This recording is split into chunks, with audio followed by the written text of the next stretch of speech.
Confédération du tourisme de Madagascar, formation en DPP.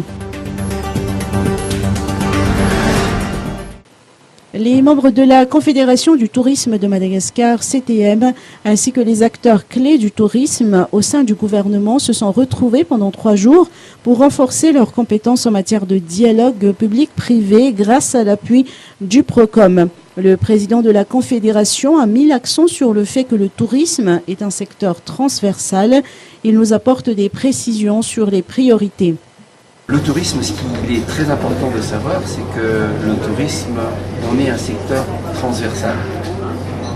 Ça veut dire que plusieurs institutions publiques, plusieurs ministères sont concernés par l'amélioration, en tous les cas, du climat des affaires en tant qu'opérateur du tourisme, mais aussi le développement du tourisme ici à Madagascar.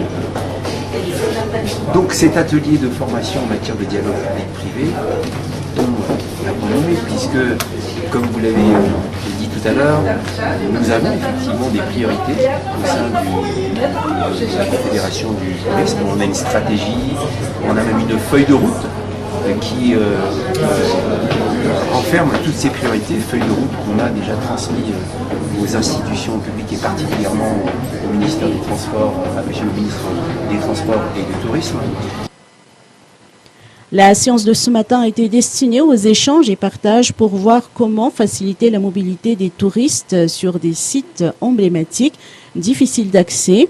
Parmi les problématiques relevées figure également le coût de l'exploitation. Alors par rapport à la problématique du transport qui a été beaucoup abordée, c'est notamment tout ce qui est réglementation. La plupart des professionnels ont demandé à ce que, au niveau des autorités, en tous les cas concernées, que des réglementations puissent être, c'est pas revu à la baisse, c'est au niveau de la procédure, du process, c'est que les choses puissent être facilitées.